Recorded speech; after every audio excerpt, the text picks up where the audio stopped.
Will the Senate come to order? Madam Clerk, please call the roll. Senator Awa. Senator Chang. Senator DeCoit. Senator DeCourt. Here. Senator Dela Cruz. Senator Elefante. Here. Senator Favela. Senator Fukunaga. Excused. Senator Gabbard. Senator Hashimoto. Senator Ihara.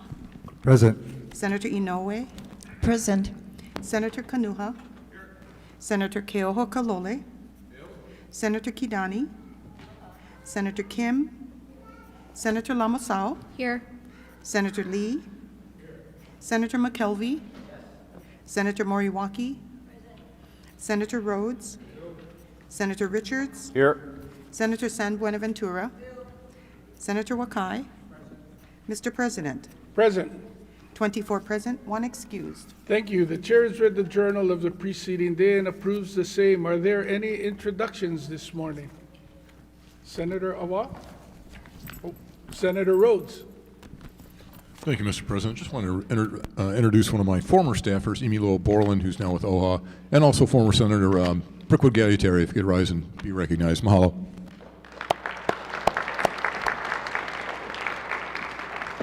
Senator Awa? Mahalo Pelikikena. I don't normally do this because my staff's recognition, I like to think, is reflected in their wages. But because this is coming down to the end, I'd like to do this just for the record in the journal, wherever it may be, because there's been a long-standing stereotype for Republicans or the minority of what group we represent. And my staff is sitting up here, Sam's staff, Kurt's staff, our minority office. And I'd like to just turn the attention to them right now because this is who represents the minority. This is who's been working for all of the people that we represent. And we have good Hawaiians like Makana Lewis. We got Samoans like Mark Taleai, Tongans like Peti Tavake. We got Korean, Japanese like Ethan Yamamoto. Larry Manutai already stood up. Nohea Shozen. We got Kahalu, we got mothers, we got fathers. Jesse Makainai, Jesse Rivera, Portugi Terra. Reggie Torres, longtime coach, my former coach at Kahuku's up there. He's in Sam's office. And you know, we got Jillian Anderson. I wish I could give her a middle name and a Hawaiian middle name. But anyway, that's the staff that has been representing the minority. Appreciate it.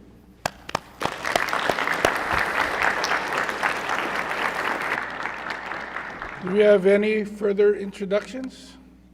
If not, we're going to take a brief recess so I can get my script ready.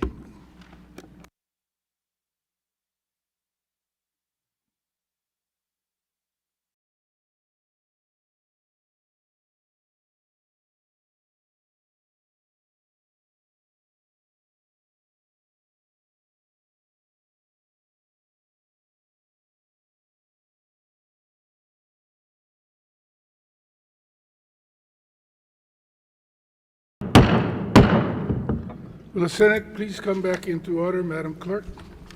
Mr. President, may be allowed a later introduction.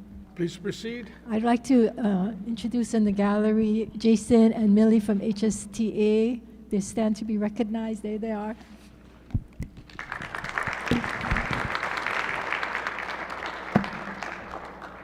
Madam Clerk? On page 2, Conference Committee Report numbers 239 and 240 for 48-hour notice. So ordered. Standing Committee Report numbers 3998 to 4010 for 1-day notice. So ordered. Beginning on page 6, Advise and Consent. If there are no objections from the members, we will be taking advice and consent on consent. Standing Committee Report numbers 3995 to 3997 on Governor's Messages for adoption. Is there any discussion? If not, do we have unanimous consent? Any reservations? Any no votes? 25 ayes. Thank you. The nominees for said governor's messages have been confirmed. Senator Elefante, Thank you, Mr. President. May I be permitted for a late introduction? please proceed. Thank you, Mr. President. Members and guests in the gallery, joining us in the gallery is GM 774. Congratulations to Douglas Moore to be a member on the Labor and Industrial Relations Appeals Board. If you could please stand to be recognized. And also joining Mr. Moore is fellow board member Harry Yee. If you could stand to be recognized. Thank you. Do we have any other late introductions? If not, I believe I see Seth Colby, confirmed as Dags. Seth?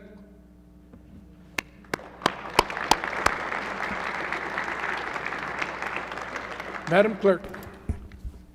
On page 8, adoption of resolutions. Final adoption of Senate Concurrent Resolution 173, House Draft 1. Senator Wakai. Mr. President, I move for the final adoption of Senate Concurrent Resolution 175 HD1. Senator DeCourt. Mr. President, I second the motion. It's been moved and seconded. Is there any discussion, any objections? If not, the motion is carried. Said Senate concurrent resolution has been adopted. Final reading. If there are no objections from the members, we'll be taking final reading on consent. Conference Committee Report Number 125, final reading of House Bill 1800, Conference Draft 1 relating to the state budget. Is there any discussion, Senator De La Cruz? Thank you, Mr. President. In support. Proceed. I just really want to thank you, Senate President, Vice President, Majority Leader, and the entire Senate leadership, especially our subject matter committee chairs for their leadership as we address complex statewide issues, and of course, Vice Chair for handling the capital improvement project budget. Also, mahalo to some of the other members in the other chamber. And finally, thank you to Governor Green and his administration. Colleagues, I urge you to support all this measure because this budget fulfills a shared responsibility to protect tax breaks for Hawaii's working and middle-class families, enhances essential public programs, and invests in long-term resilience of the state. We are protecting tax relief for Hawaii's working families and middle-class families. This all goes hand in hand with responsible budgeting. The final version of SB 3125 upholds the promise to deliver meaningful tax relief for roughly 90% of Hawaii's households. Preserving this tax break means less money for the state in tax revenues. However, the legislature protects these tax breaks through cost-saving measures in the budget and beyond. The legislature worked with the administration to identify cost-saving opportunities. Across the entire executive branch, again, except for the Department of Hawaiian Homelands, savings totaled over $60 million in the budget. The legislature also tapped into non-general funds with excess cash balances. Through Senate Bill 2921, a total of $45 million will be transferred to the general fund. I want to thank the administration for their collaboration to identify underutilized funds to help continue the tax breaks passed by the legislature in 2024. Another cost-saving strategy included changing the source of funding for certain state corporations and authorities from general funds to special and revolving funds. These state corporations and authorities were established to function as quasi-private entities with the ability to generate their own revenues. Although there is a bill to allow for transitional funding, this change in source of funding reduces the reliance on taxpayer funds, saving a total of over $8 million in the budget. In total, over $150 million was saved to ensure Hawaii families get more money with each paycheck. The budget also enhances essential public services that are impacted by changes to federal funding and policies. A report from the Economic Research Organization at the University of Hawaii details how the 2025 One Big Beautiful Bill Act impacts the state. For SNAP, Hawaii must now expand and enforce work requirements, which could reduce benefits for some households. The federal law also shifts administrative costs to the state.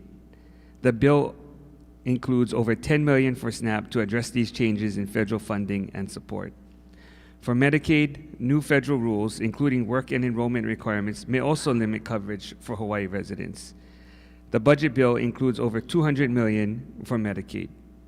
The grant and aid funding increased from $30 million to $40 million this legislative session. This increase helps offset reductions in federal funding and ensures continued support for essential services. By strengthening the GIA program, the state is taking a proactive step to maintain stability and protect key programs during a period of federal uncertainty. Global conflict, supply chain disruptions, and severe local weather events continue to drive up costs for fuel, food, and essential goods at home. These pressures expose the risk of over-reliance on external systems. This budget prioritizes $129 million for climate and hazard resilience, environmental stewardship, and sustainable tourism. These investments are not only to protect our natural resources, but reinforce the foundations of Hawaii's economy. These investments uplift local farmers and entrepreneurs that improves food security here at home while expanding economic opportunities beyond our shores. Altogether, these investments improve the long-term resilience and self-reliance of the state.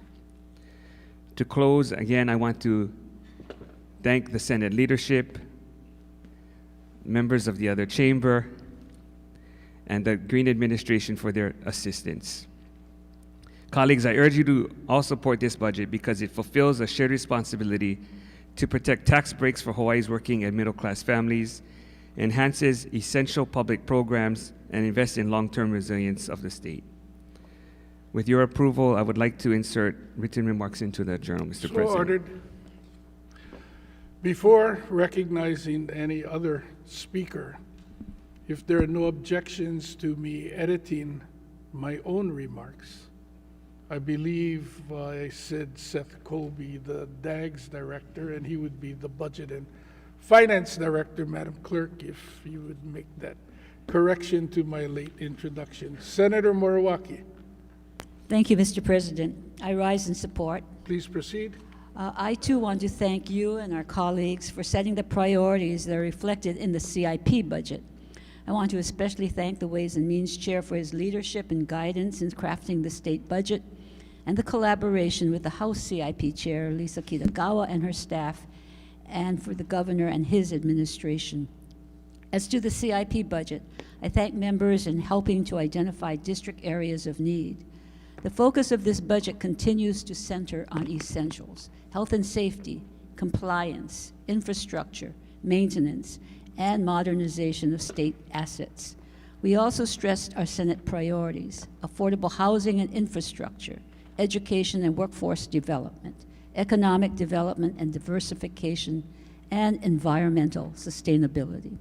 Some highlights of the CIP Fiscal 27 budget include investments in housing and affordability, $351 million helping to ensure that local families, seniors, and students have access to stable and attainable housing.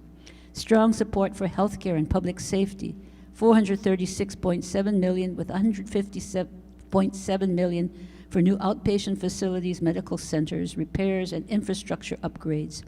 $166 million for public safety improvements statewide, and $120 million to enhance the safety and reliability of our highways, harbors, and airports. Continued investment in education and workforce development with $618 million, including $478 million for the Department of Education and $140 million to the University of Hawaii. Support for food security and agriculture, $86 million, with $64 million dedicated to repairing and improving irrigation systems statewide, and $22 million to acquire and enhance agricultural lands, strengthening local food production and long-term sustainability. And $20 million in CIP grants and aid to projects across the state with a high priority on meeting the health and safety needs of those serving the most vulnerable in our communities, advancing affordable and supportive housing, enhancing economic opportunities, and preserving historic and cultural venues. We look forward to these partners advancing their projects to best support their communities. I present this fiscally responsible budget that puts our community first. It is a culmination of the hard work of many.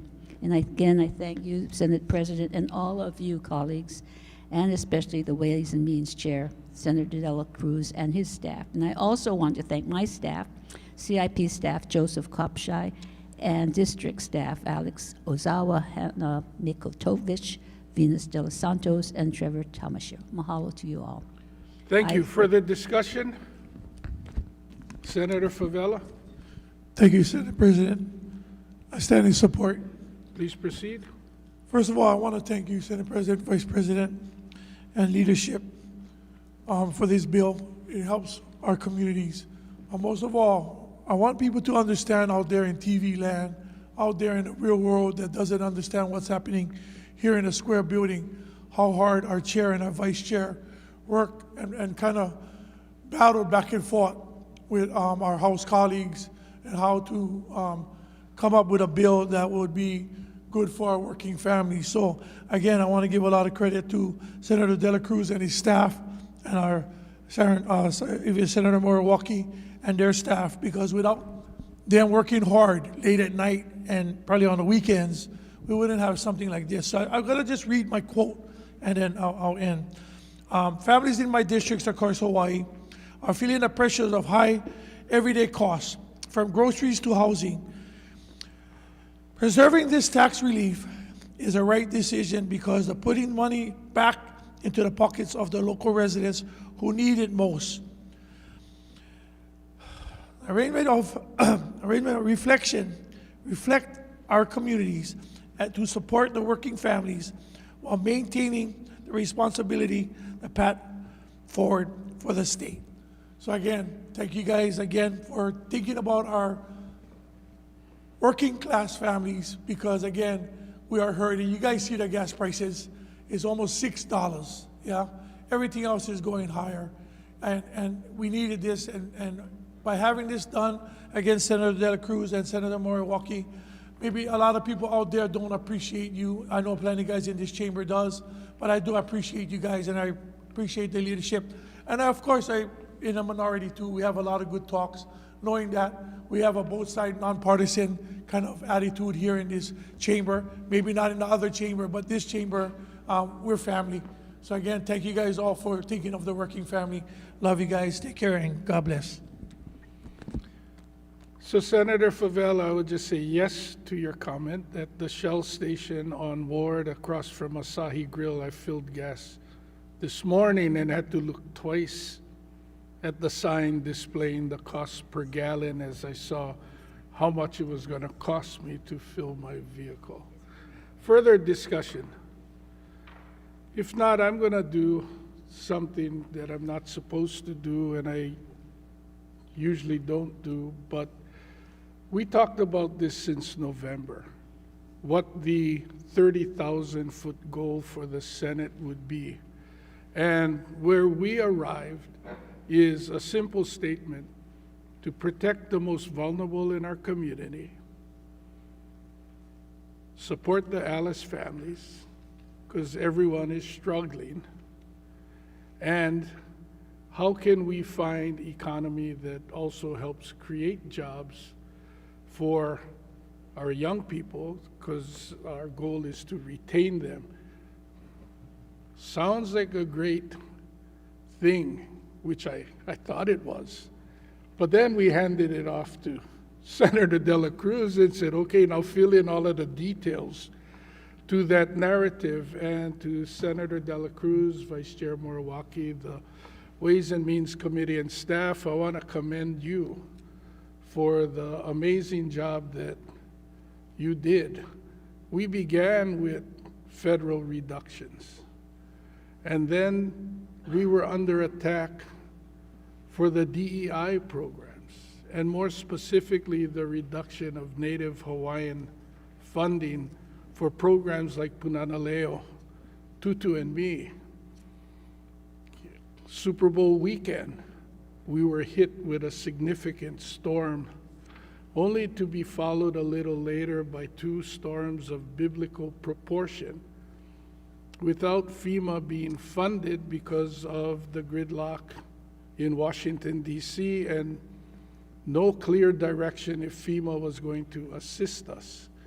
And against the backdrop of all of that adversity, the Ways and Means Committee got the job done with the product we have here today. What resonates to me, Senator De La Cruz in particular, and the work that you did, is when one of our members got up a little over a month ago to speak against the budget, and when we had an opportunity to sit at length to talk about everything that this budget is going to achieve and how we would protect the most vulnerable in our communities, we didn't just change minds, we changed hearts. And we've got support now where there was opposition for the work that you and your team have put together. And to Senator Moriwaki, we've tried to be incredibly strategic in how we use the capital budget. Tourism is soft, and it's usually been tourism coming back that has brought back our budget. That's not going to be the case, but as we invest in affordable housing and we invest in creation of job opportunities through the capital budget, and then just the economy that the capital budget generates to strengthen that other leg. I truly appreciate all of the work that you have done and where you have gotten us today, and I'm going to walk out of here proudly with the work product that you've put together. Do we have any further discussion? Do we have unanimous consent? Any reservations? Any no votes? 25 ayes. Thank you. HB 1800, CD1 passes final reading. Mr. President, Senator Rhodes, maybe permitted a late introduction. please proceed. I just wanted to introduce the everyone from the Hawaii Coalition for Immigrant Rights up here in the yellow shirts. I recognize my constituent Kanani Kai way up on the top in the wheelchair there. Dr. Agbayani, Liza Ryan Gill, and Mandy Fernandez. I'm sorry, I can't see the other people, but welcome to the Senate. Mahalo.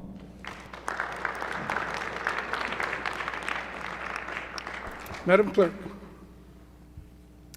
Beginning on page 9, floor amendments.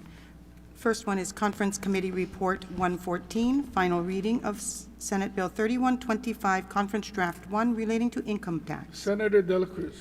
Mr. President, I wish to offer a floor amendment to SB 3125, CD1. Madam Clerk, please identify the amendment. Floor Amendment Number 7, proposing an amendment to Senate Bill 3125, Conference Draft 1, copies of which have been distributed to the members. Senator De La Cruz. Mr. President, I move that floor amendment number 7 be adopted. Senator Moriwaki. I second the motion. It's been moved and seconded. Is there any discussion? Senator De La Cruz. Thank you, Mr. President. This floor amendment proposes non-substantive amendments to ensure that the Renewable Energy Technologies Tax Credit ramp down occurs by 2031, and the enactment of each section is set to the appropriate effective date.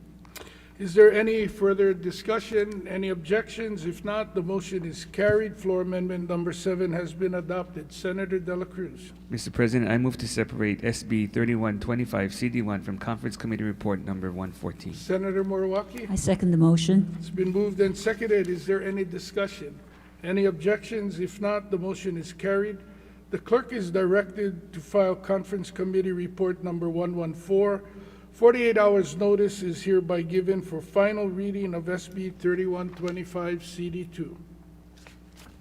Conference Committee Report Number 140, final reading of House Bill 2275, Conference Draft 1, relating to funding adjustments for state programs. Senator De La Cruz. Mr. President, I wish to offer a floor amendment to House Bill 2275 CD1. Madam Clerk, please identify the amendment. Floor Amendment Number 8, proposing an amendment to House Bill 2275, Conference Draft 1, copies of which have been distributed to the members. Senator De La Cruz. Mr. President, I move that floor amendment number 8 be adopted. Senator Moriwaki. I second the motion. It's been moved and seconded. Is there any discussion? Senator De La Cruz. Thank you, Mr. President. This floor amendment is being offered to add reporting requirements on monies used for the Major Disaster Fund and require that the funds lapse at the end of fiscal year 2027. Any further discussion?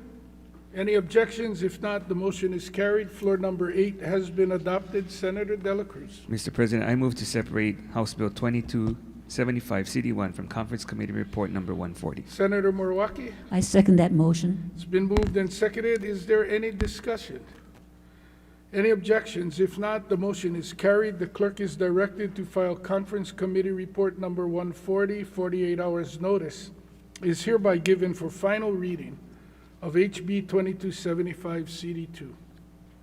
Conference Committee Report Number 63, final reading of House Bill 1753, Conference Draft 1, relating to social media. Senator Keohokalole. Mr. President, I wish to offer a floor amendment to House Bill 1753, Conference Draft 1. Madam Clerk, please identify the amendment. Floor Amendment Number 9, proposing an amendment to House Bill 1753, Conference Draft 1, copies of which have been distributed to the members. Senator Keohokalole. Mr. President, I move that floor amendment number 9 be adopted. Senator Rhodes. I second the motion. It's been moved and seconded. Is there any discussion? Senator Keohokalole. Thank you, Mr. President. This floor amendment makes changes to the effective date of the measure to ensure uniform adoption of this important piece of legislation across platforms holding consumer data for Hawaii residents. Is there any further discussion? Any objections? If not, the motion is carried. Floor Amendment Number 9 has been adopted. Senator Keohokalole. Mr. President, I move to separate House Bill 1753 CD1 from Conference Committee Report Number 63. Senator Rhodes. I second the motion. It's been moved and seconded. Is there any discussion? Any objections? If not, the motion is carried. The clerk is directed to file Conference Committee Report Number 63. 48-hour notice is hereby given for final reading of HB 1753 CD2. On page 10, Conference Committee Report Number 238, final reading of Senate Bill 2471, Conference Draft 1, relating to the powers of artificial persons. Senator Keohokalole. Mr. President, I wish to offer a floor amendment to Senate Bill 2471, Conference Draft 1. Madam Clerk, please identify the amendment. Floor Amendment Number 10, proposing an amendment to Senate Bill 2471, Conference Draft 1, copies of which have been distributed to the members. Senator Keohokalole. Thank you, Mr. President. I move that floor amendment number 10 be adopted.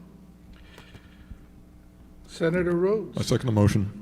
It's been moved and seconded. Is there any discussion? Senator Keohokalole. Thank you, Mr. President. As you may have been informed by numerous members of the community, this floor amendment makes clarifying changes to the terminal inseverability clauses in multiple sections of the bill, removes the AG's discretionary authority to terminate the measure, and defers to court action. Thank you. Thank you. Is there any further discussion? Any objections? If not, the motion is carried. Floor Amendment Number 10 has been adopted. Senator Keohokalole. Mr. President, I move to separate SB 2471 CD1 from Conference Committee Report Number 238. Senator Rhodes. I second the motion. It's been moved and seconded. Is there any discussion? Any objections? If not, the motion is carried. The clerk is directed to file Conference Committee Report Number 238. 48-hour notice is hereby given for final reading of SB 2471 CD2. Conference Committee Report Number 43, final reading of Senate Bill 2069, Conference Draft 1, relating to the Dwelling Unit Revolving Fund. Senator Chang. Mr. President, I wish to offer a floor amendment to SB 2069 CD1. Madam Clerk, please identify the amendment.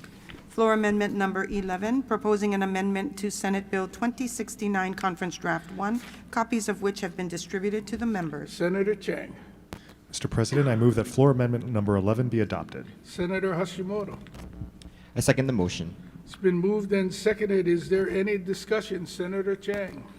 Thank you, Mr. President. This floor amendment increases the expenditure ceiling from $10 million to $20 million. We inadvertently admitted this increase to the expenditure ceiling when we merely extended the sunset rather than making the program permanent in the CD1. Thank you. Any further discussion? Any objections? If not, the motion is carried. Floor Amendment Number 11 has been adopted. Senator Chang. Mr. President, I move to separate SB 2069 CD1 from Conference Committee Report Number 43. Senator Hashimoto. I second the motion. It's been moved and seconded. Any discussion? Any objections? If not, the motion is carried. The clerk is directed to file Conference Committee Report Number 43. 48 hours notice is hereby given for final reading of SB 2069 CD2. Conference Committee Report Number 50, final reading of House Bill 1334, Conference Draft 1, relating to meat donation. Senator San Buenaventura. Thank you, Mr. President. I wish to offer a floor amendment to HB 1334 CD1. Madam Clerk, please identify the amendment. Floor Amendment Number 12, proposing an amendment to House Bill 1334, Conference Draft 1, copies of which have been distributed to the members. Senator San Buenaventura. Mr. President, I move that floor amendment number 12 be adopted. Senator Richards. I second the motion. It's been moved and seconded. Is there any discussion? Senator San Buenaventura. Mr. President, the Senate floor amendment number 12 enhances the intent of the Senate for safe donation by changing the word viral to disease outbreaks. Thank you. Is there any further discussion? Any objections? If not, the motion is carried. Floor amendment number 12 has been adopted. Senator San Buenaventura. Mr. President, I move to separate HB 1334 CD1 from Conference Committee Report number 50. Senator Richards. I second the motion. It's been moved and seconded. Is there any discussion? Any objections? If not, the motion is carried. The clerk is directed to file Conference Committee Report number 50. 48-hour notice is hereby given for final reading of HB 1334 CD2. Conference Committee Report Number 73, final reading of Senate Bill 2169, Conference Draft 1, relating to the Agribusiness Development Corporation. Senator Richards. Mr. President, I wish to offer a floor amendment to Senate Bill 2169 CD1. Madam Clerk, please identify the amendment. Floor Amendment Number 13, proposing an amendment to Senate Bill 2169, Conference Draft 1, copies of which have been distributed to the members. Senator Richards. Mr. President, I move that the floor amendment number 13 be adopted. Senator DeCoit. I second the motion. It's been moved and seconded. Is there any discussion? Senator Richards. Yeah, thank you, Mr. President. This is to correct a typo in the bill, and it has to deal with the word changing it from by to in. And what this does is it clarifies the exemption of Maui County, and it accommodates some of the private water systems. Thank you. Is there any further discussion? Any objections? If not, the motion is carried. Floor amendment number 13 has been adopted. Senator Richards. Mr. President, I move to separate Senate Bill 2169 CD1 from Conference Committee Report number 73. Senator DeCoit. I second the motion. It's been moved and seconded. Is there any discussion? Any objections? If not, the motion is carried. The clerk is directed to file Conference Committee Report number 73. 48-hour notice is hereby given for final reading of SB 2169 CD2. On page 11, Conference Committee Report Number 88, final reading of House Bill 1823, Conference Draft 1, relating to the Coastal Zone Management Act. Senator Lee. Thank you, Mr. President. I wish to offer a floor amendment to HB 1823 CD1. Madam Clerk, please identify the amendment. Floor Amendment Number 14, proposing an amendment to House Bill 1823, Conference Draft 1, copies of which have been distributed to the members. Senator Lee. Mr. President, I move that floor amendment number 14 be adopted. Senator Kanuha. Second the motion. It's been moved and seconded. Is there any discussion? Senator Lee. Thank you, Mr. President. This measure relating to the Coastal Zone Management Act is intended to help speed projects for Lahaina and some other areas similar. Its intent is to apply to public government projects, and there's been some confusion that it would apply to private projects, which was not the intent. So in an abundance of caution, this floor amendment puts in place a 4-year sunset. Thank you. Any further discussion? Any objections? If not, the motion is carried. Floor amendment number 14 has been adopted. Senator Lee. Thank you, Mr. President. I move to separate to HB 1823 CD1 from Conference Committee Report number 88. Senator Kanuha. Second the motion. It's been moved and seconded. Is there any discussion? Any objections? If not, the motion is carried. The clerk is directed to file Conference Committee Report number 88. 48 hours notice is hereby given for final reading of HB 1823 CD2.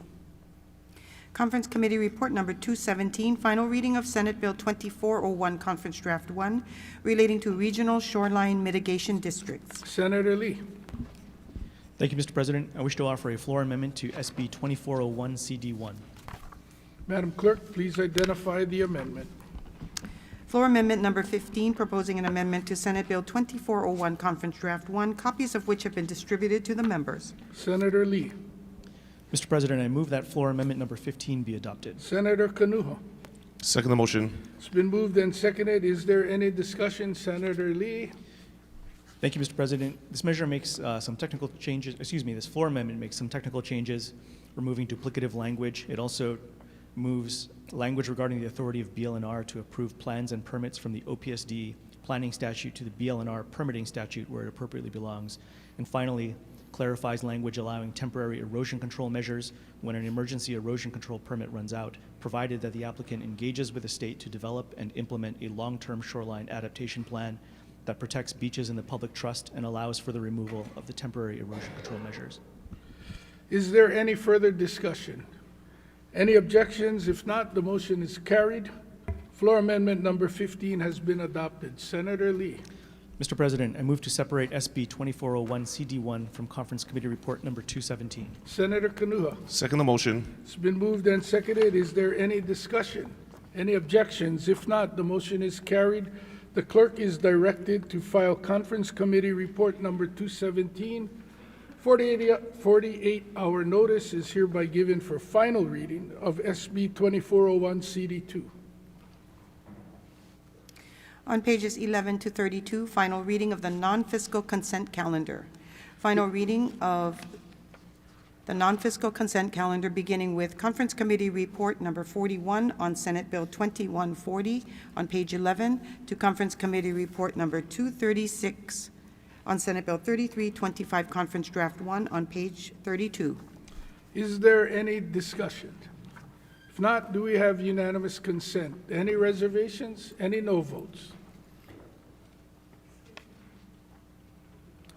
Senator San Buenaventura.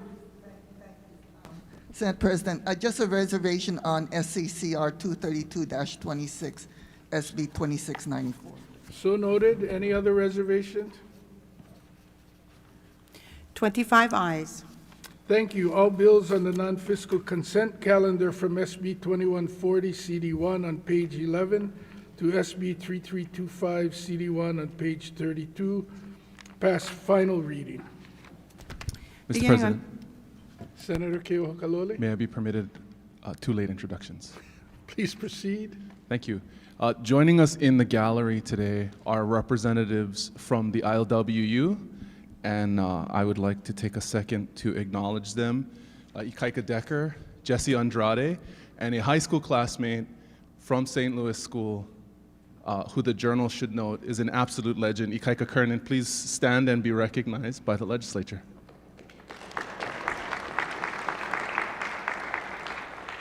Also, sort of sitting kind of all around them are representatives from the local maritime industry, including Young Brothers. And I would like to note their presence and the fact that they are all sitting together. And thank you, Mr. President, for your demand that community come together and forge a compromise on some especially hard issues that directly impact the neighbor islands.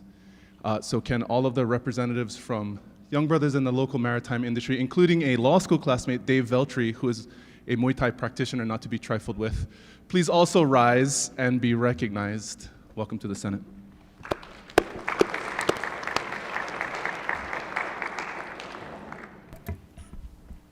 I guess, why is Ikaika Kernan an absolute legend? Is it because he's from Kauai? That certainly is part of the story. Mr. President. Senator Elefante. Thank you. May I please be permitted for a late introduction? Please proceed. Thank you. Also in the gallery, we have members from our local labor union workforce.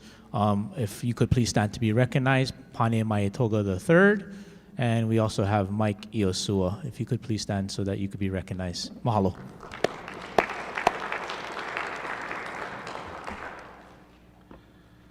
So, Madam Clerk, before we get to the non-fiscal ordinary calendar, I'm going to call for a short recess. So if you need the facilities, this would be a good time, and then we'll come back and finish. Take one last hard look in the gallery. If we have any other late introductions when we come back after the recess, we'll get that done.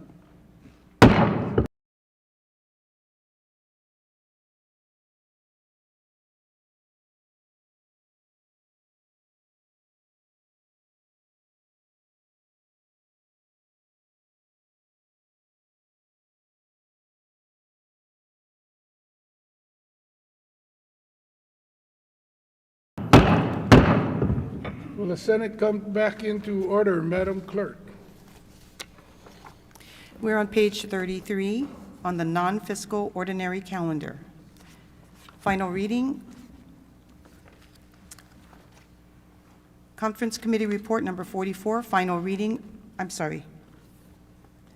Conference Committee Report 44, final reading of Senate Bill 2697, Conference Draft 1, relating to transportation. Is there any discussion? If not, do we have unanimous consent? Any reservations? Any no votes? No votes. Senator Awa, Decourt, and Favela, and Keohokalole, San Buenaventura. 20 ayes, 5 noes. Thank you. SB 2697 CD1 passes. Final reading. Conference Committee Report number 48, final reading of Senate Bill 2721, Conference Draft 1, relating to the administration of justice. Is there any discussion? If not, do we have unanimous consent? Any reservations? Reservations, Senator Lumasao. Any no votes? No votes, Senator Awa, Decourt, and Favela. 22 ayes, 3 noes. Thank you. SB 2721 CD1 passes. Final reading. Conference Committee Report number 55, final reading of House Bill 1692, Conference Draft 1, relating to traffic safety. Is there any discussion? If not, do we have unanimous consent? Any reservations? Any no votes?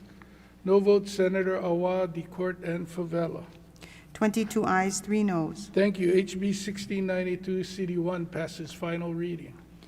Conference Committee Report number 56, final reading of Senate Bill 2568, Conference Draft 1, relating to offenses against public servants. Is there any discussion? If not, do we have unanimous consent? Any reservations? Any no votes? No votes, Senator Awa, Decourt, and Favela. 22 ayes, 3 noes. Thank you. SB 2568 CD1 passes. Final reading. Conference Committee Report number 57, final reading of Senate Bill 2983, Conference Draft 1, relating to natural resources. Is there any discussion? If not, do we have unanimous consent? Any reservations? Any no votes? No votes, Senator Awa, Decourt, Favela. 22 ayes, 3 noes. Thank you. SB 2983 CD1 passes. Final reading. Conference Committee Report number 67, final reading of House Bill 2279, Conference Draft 1, relating to expungement orders. Is there any discussion? If not, do we have unanimous consent? Any reservations? Any no votes? 25 ayes. Thank you. HB 2279 CD1 passes. Final reading. On page 34, Conference Committee Report number 69, final reading of House Bill 1548, Conference Draft 1, relating to sentencing. Is there any discussion? If not, do we have unanimous consent? Any reservations? Any no votes? No votes, Senator Awa, Decourt, Favela. 22 ayes, 3 noes. Thank you. HB 1548 CD1 passes. Final reading. Conference Committee Report number 76, final reading of Senate Bill 3255, Conference Draft 1, relating to currency. Is there any discussion? If not, do we have unanimous consent? Any reservations? Any no votes? No votes, Senator San Buenaventura. No votes, Senator Awa. 23 ayes, 2 noes. Thank you. SB 3255 CD1 passes. Final reading. Conference Committee Report number 80, final reading of House Bill 1550, Conference Draft 1, relating to health. Is there any discussion? Senator San Buenaventura. Thank you, Senate President. I stand in support of HB 1550 HD2 SD2 CD1. Please proceed. HB 1550 was initially drafted to legalize testing paraphernalia, but was later amended to address the governor's intent to veto the bill that created Chapter 329, which addressed the proliferation of CBD by inadvertently empowering DOH to intimidate certifying physicians. And then it got amended to remove drug paraphernalia from the Uniform Substances Act, which was originally in SB 2418. This is the most controversial part of CD1. To address this most controversial portion, I just want to remind the Senate that in 2017, 9 years ago, this body decriminalized the possession of drug paraphernalia. It's not a felony, just a fine. The Attorney General recognized that in her testimony. So in her opposition, she noted that we decriminalized drug paraphernalia possession 9 years ago. So that we did this because we know that drug paraphernalia going like rolling papers, water pipes, can be used for tobacco. In fact, today when we pass and abolish single-use lithium-ion smoking devices, we are in fact telling the public that we would rather that they use this type of paraphernalia rather than the disposable vapes. We recognize, so 9 years ago, the prosecutors claimed that the sky would fall. We've had a history of 9 years. The sky did not fall. We did not increase drug use. And in fact, what we have done was we have allowed more fentanyl strips, more testing to be done, but now the volunteers realize that they could be fined because it is a citable offense, and that's the reason why HB 1550 came into play. Let me read to you what the Department of Health testified to, and the reason why we introduced HB 1550. The department supports steps to increase access to items and supplies that help people who use drugs to reduce risks of infection, injury, or overdose, even when not able to discontinue drug use. By removing steps to reduce infection, disease, it prevents them from transmitting diseases such as hepatitis to the rest of us.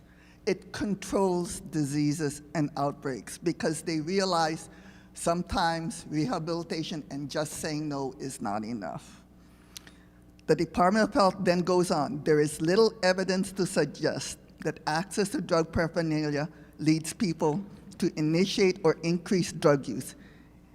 In contrast, barriers to accessing items usually categorized as drug paraphernalia are clearly associated with increased risks of infection, injury, and overdose. So for those reasons, for health reasons, I urge you to pass HB 1550. Thank you. Further discussion, Senator Favela? Thank you, Senate President. I stand in opposition. Please proceed. I understand what the previous speaker is saying, but due to illegal drugs, we understand the paraphernalia and obtaining clean needles for hepatitis and HIV. That was a health issue because there was the needle thing. But again, the statistics shows again on how much of them actually participating in the needle exchange. Same like with these strips. Right now you guys know how dangerous fentanyl is. So even if I go buy fentanyl and I have a strip and I'm going to test it, I still can die before I test it because that's how potent it is.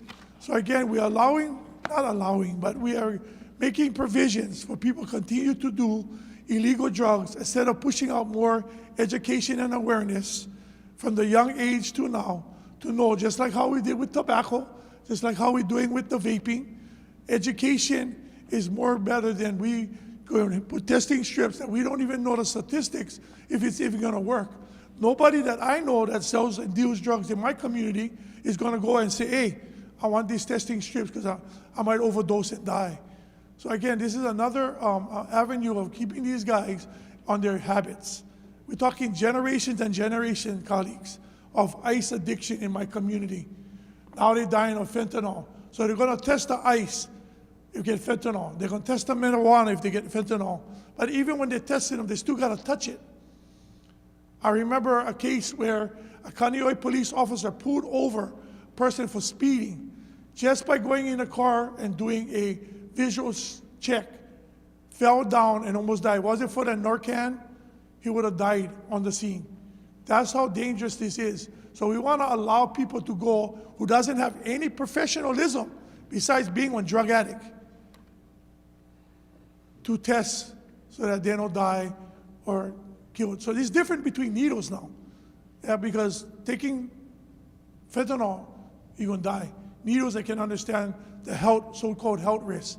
But even with that, in my community, for 10 years in Howell Bush, we found needles after needles, put them inside the container. None of those guys that was out there was participating in the needle exchange program. So again, this is another program, again, not saying it's not gonna work, but statistically, if I'm doing drugs, I'm not gonna get off my bed to go look and go test. We can barely get people to test their diabetes every morning, and you're gonna have somebody to test their drugs? So this is the reason why I'm opposition to this bill. Thank you, Senate President, and Thank I urge you. my colleagues to do the same.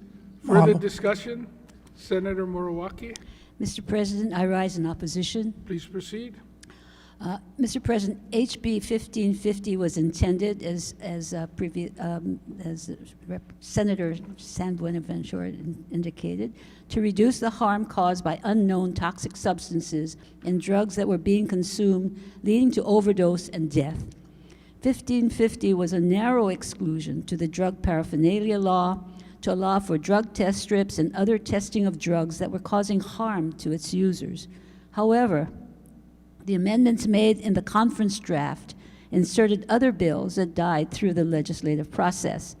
These amendments include further decriminalizing the use of drug paraphernalia by excluding planting, cultivating, harvesting, storing, concealing, injecting, and inhaling or otherwise introducing into the human body a controlled substance, including all Schedule I drugs. It is not prudent for the state to signal any interest or intention in decriminalizing dangerous drugs like meth, LSD, or heroin.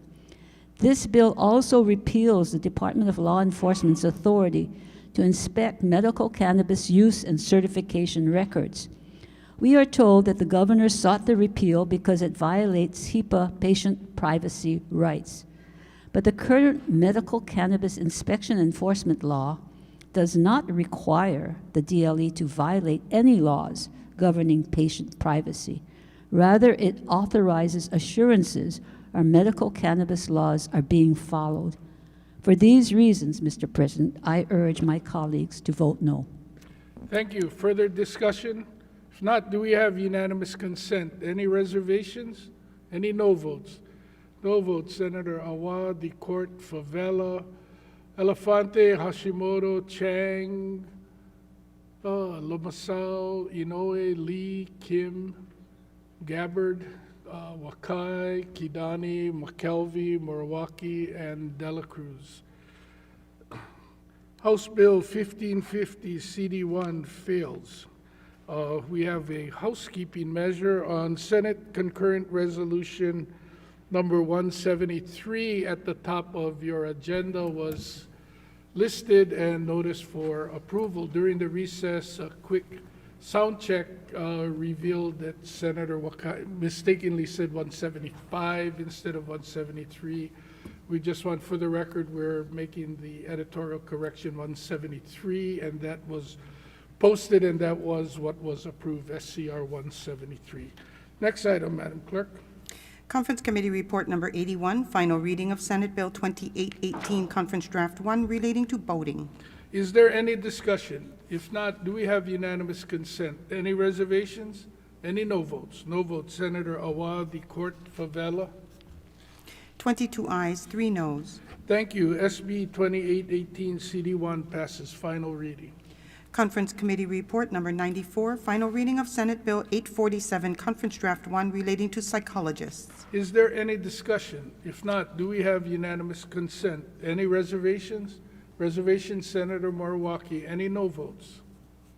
25 ayes. Thank you. SB 847 CD1 passes final reading. Conference Committee Report Number 95, final reading of Senate Bill 3001, Conference Draft 1, relating to artificial intelligence. Is there any discussion? If not, Senator Keohokalole. Thank you, Mr. President. In support. Please proceed. Thank you. Brief comment on this measure. Mr. President, a century ago, the invention of automobiles promised freedom and delivered, but the adoption of that world-changing technology also delivered a good amount of chaos, public harm, and death while we learned how to live in a car culture. Society at that time, given those dangers, did not reject that technology. We just learned to live with it by adopting regulations like seatbelts, speed limits, drunk driving laws, and guardrails on dangerous roads. Those protections, though, didn't come overnight. In fact, it took 75 years before we had widespread adoption of seatbelt laws, which nowadays have become so normal that we have just stopped questioning them. And so the moment we're in today with the development of artificial intelligence, I believe is a very similar inflection point. We're deciding right now what safety practices define the responsible development of AI in our society. And the objective here today is to make sure that the reasonable measures to protect public safety, especially of our keiki, don't take a century to develop, that we just recognize what they are and take action right now. So SB 3001 establishes baseline accountability for AI chatbot developers and essentially says this: if you build tools using AI that interact with the public, and especially with our children, you must meet basic standards of transparency and safety. That's it. So mahalo to everyone who worked on this measure. In particular, I'd like to thank the Technology and Judiciary Committee chairs for their work, and on the House side, in particular the CPC chair and the representative from Mililani, who's been a staunch advocate for this legislation. Again, the automobile industry didn't collapse because we put seatbelt laws in. It actually thrived, and safety practices like this matured the industry, built consumer trust, and enabled decades of innovation. I believe this bill does the same for AI development in Hawaii, and I ask you all to support it. Thank you very much. Thank you. Further discussion, Senator Rhodes. Thank you, Mr. President. I'd just like to adopt the previous speaker's words as my own, especially the part about thanking the JDC chair. Mahalo.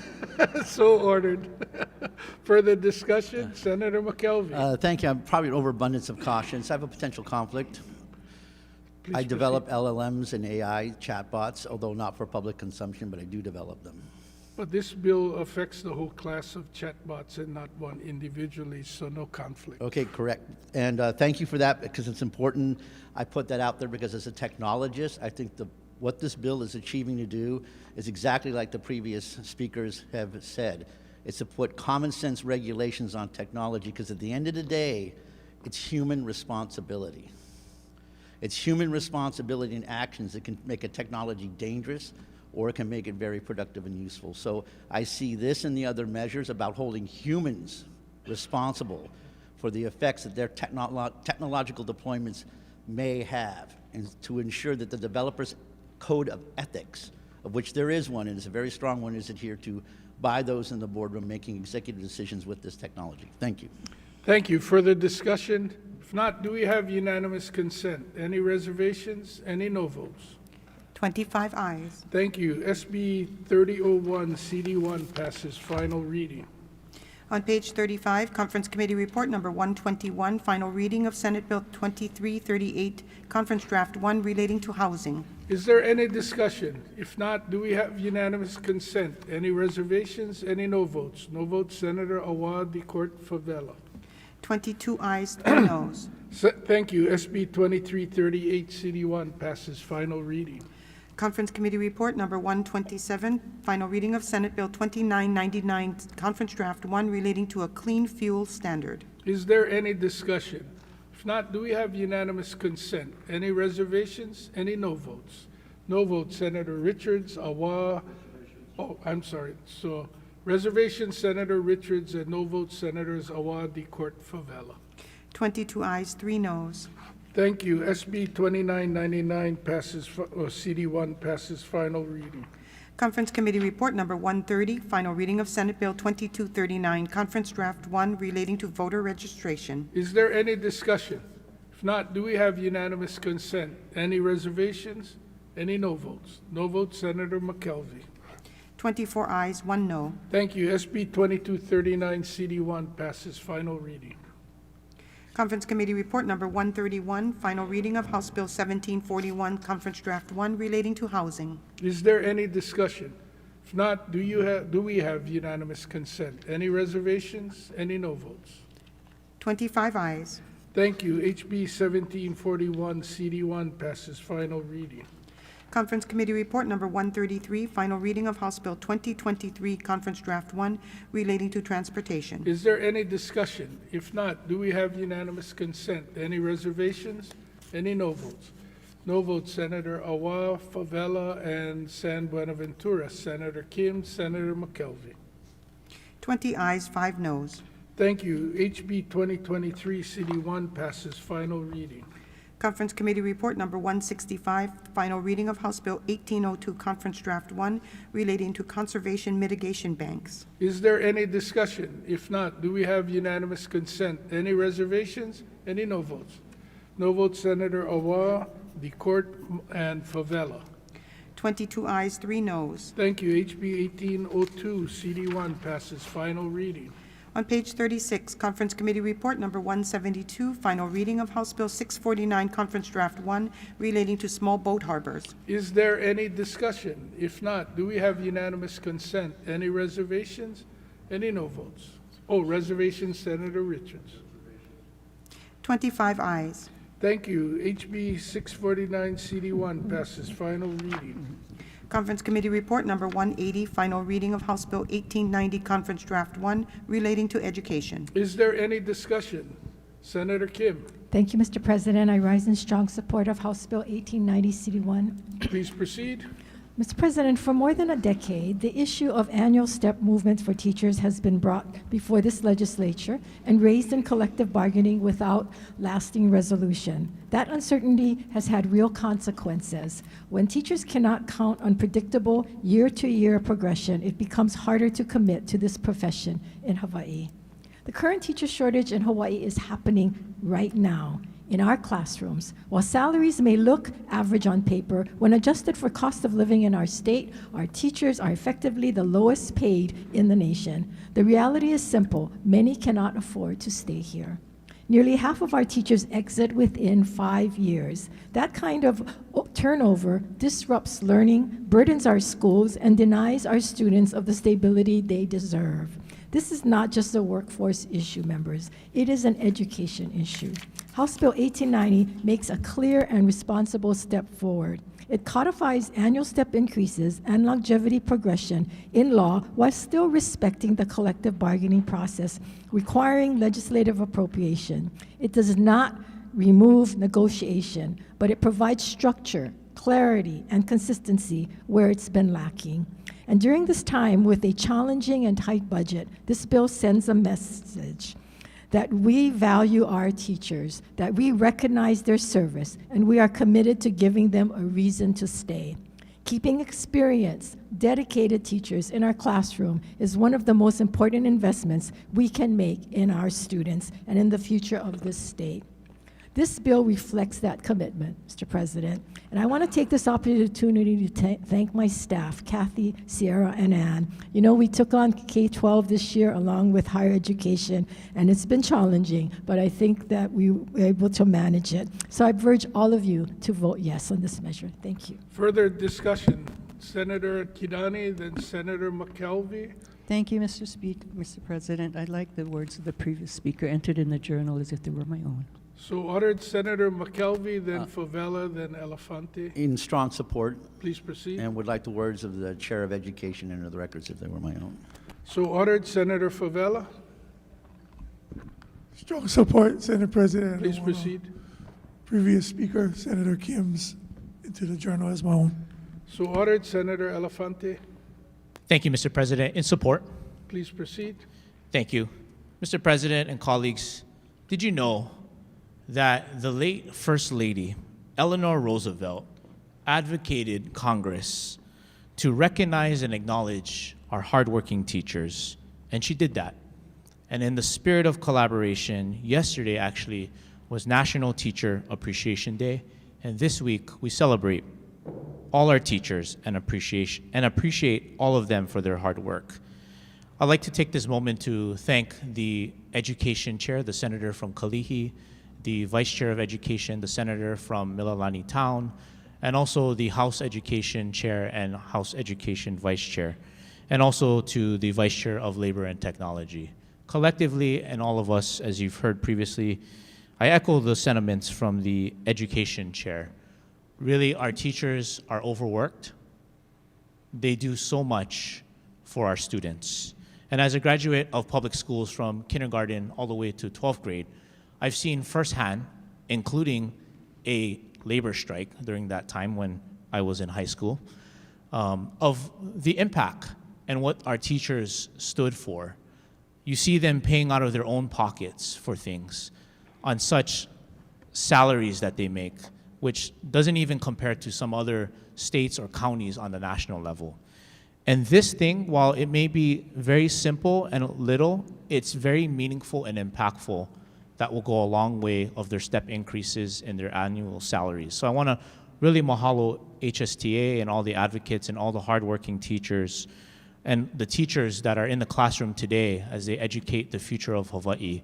This is very meaningful and impactful, and we are making history by really taking this vote today, that it's something that they've worked on for over a decade. So with that, Mr. President, in strong support. Mahalo. Thank you, Senator DeCourt. In strong support. Please proceed. Thank you very much. You know, this session, we had a lot of passionate discussions in the Education Committee, and I really want to thank the Chair and Vice Chair for continuing to champion not only great programs in our schools, but also to ensure that our teachers are valued. We see you, we hear you, we feel you, and we're answering the call. And it took a lot of aggressiveness and a lot of intense discussions to ensure that we get here to this point. But it's very important that we as a body not only address it, acknowledge it, but we put action behind it. And with this bill passing and with everybody's collective support, that's what we're messaging to the teachers, at the ones that have been hanging in there on a thread, going paycheck to paycheck, continuing to pay for their own supplies. This is not just a Monday through Friday job, this is a 24/7 job. I've seen testifiers from HSTA actually come and bring their little ones to testify to ensure that HSTA continues to have a voice. And I've seen parents and teachers Zoom in support of what we're doing in the Education Committee, and I just want to also commend my Education Committee members, Senator from Maui and Senator from Honolulu, for continuing to get behind what we're trying to do in the Education Committee, which is, number one, ensure that our students get a quality education, that we're not rubber stamping anything, and we're not going to be sticking with the status quo, that we are going to continue to have a vision forward process for Department of Education, and to make sure we hold everybody accountable. That's including ourselves too. So Senate President, I just wanted to share my strong support. Thank you. Thank you, Senator DeCourt. Thank you, Mr. President. Strong support. Please and I would proceed. like the words of the Education Chair inserted to the journal as if it was my own. Thank you. So ordered. Further discussion? Mr. President, Senator Kim? I was remiss in not thanking the Labor Chair for his cooperation and collaboration as we moved forward on that bill. Also, my committee, our Education Committee, who worked really hard, long hours, and we had, like was said, intense discussion. So I want to thank them, and again, HSTA and my staff. Mahalo. Thank you. Any further discussion, Senator Lomasao? Senator President, I would like to just enter the words of the prior speakers into the journal as if they were my own. So ordered. Further discussion, Senator Keohukalole? Thank you, Mr. President. In support, I'd like to adopt the words of the Education Chair as if they were my own, the first one and the second one, and thank her and the Ways and Means Chair for their work getting this done. Thank you. Thank you. Further discussion. Nice to see the collaboration back. Do we have unanimous consent? Any reservations? Any no votes? 25 ayes. Thank you. HB 1890 CD1 passes final reading. Conference Committee Report Number 187, final reading of House Bill 1839, Conference Draft 1, relating to immigration. Is there any discussion? If not, do we have unanimous consent? Any reservations? Any no votes? No vote for Senator Awa and Senator Favela. 23 ayes, 2 noes. Thank you. HB 1839 CD1 passes final reading. Conference Committee Report Number 197, final reading of House Bill 2592, Conference Draft 1, relating to the Mauna Kea Stewardship and Oversight Authority. Is there any discussion? If not, do we have unanimous consent? Any reservations? Any no votes? No votes, Senator Reservation, Senator San Buenaventura. Any no votes? 25 ayes. Thank you. HB 2592 CD1 passes final reading. Conference Committee Report Number 198, final reading of Senate Bill 3157, Conference Draft 1, relating to transportation. Is there any discussion? If not, do we have unanimous consent? Any reservations? Reservation, Senator San Buenaventura. Any no votes? No votes, Senator Awa. Senator Favela, do you have a no vote on? No vote for Senators Awa and Favela. 23 ayes, 2 noes. Thank you. SB 3157 CD1 passes final reading. On page 37, Conference Committee Report Number 199, final reading of Senate Bill 2861, Conference Draft 1, relating to the Office of Wellness and Resilience. Is there any discussion, Senator San Buenaventura? Thank you, Senate President. I stand in support of SB 2861. Please proceed. Thank you. Senators, the passage of this bill is really a fulfillment of a promise made 4 years ago when members of the Malama Ohana Working Group wanted it to be revised during conference to be more forward-thinking and not be oppressed by DHS. Since then, we've had a year of listening of Malama Ohana, the revised version of Venus Medeiros of Halekipa, Loretta Chiki of now DVAC, basically having a year of sessions of talking to people who've had problems with DHS, with child abuse complaints, and basically asking for support. And we've also all heard the news of what has happened when there hasn't been too much support. Since then, my House counterpart is now Director of Department of Human Services. We have, by the passage of this bill, as well as SB 3204, we can actually now say that the programs and the recommendations that they requested has actually been funded, because last year we couldn't say that. And now, in case people want to know, we are pushing for resilience instead of automatically removing the child. We recognize the fact that 70% of child abuse cases are neglect and threatened harm. Cases where supports to families who really need it need not necessarily mean removal of the child. And for those reasons, and for the reasons that we are going to be able to fund these resiliency type of projects, we can hold our head high that we are reforming our child welfare system, that we are recognizing families for what they are, and that we are supporting those who really need the support when they need it most. Thank you. Thank you. Further discussion? If not, do we have unanimous consent? Any reservations? Any no votes? 25 ayes. Thank you. SB 2861 CD1 passes final reading. Conference Committee Report Number 202, final reading of Senate Bill 2580, Conference Draft 1, relating to the motion picture, digital media, and film production income tax credit. Is there any discussion? Senator DeCoit. Thank you, Mr. President. In strong support. Please proceed. Today I rise with gratitude and pride as this measure heads to final reading. First and foremost, I want to sincerely thank you, the WAM Chair, and my colleagues for your support. Also want to thank the Finance Chair and House Majority Leader, who in last year we struggled to get support from the other side to pass this measure. And under this leadership, we got this over the finish line with collaboration and willingness to work through this important measure. Mahalo for recognizing the value of investing in Hawaii's creative economy and the many local families and small businesses that depend on this industry. Also want to acknowledge the countless advocates, industry professionals, local workers, unions, and small businesses, educators, and community partners who stood behind this bill from day one. Your voices mattered, your testimony mattered, and your continued belief in Hawaii's potential helped move this measure forward.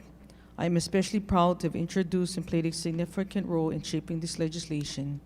This bill is about more than tax credits. It's about creating opportunities for local people, strengthening our workforce and supporting our local businesses, and ensuring Hawaii remains competitive in an industry that brings millions of dollars into our economy while showcasing our islands to the world.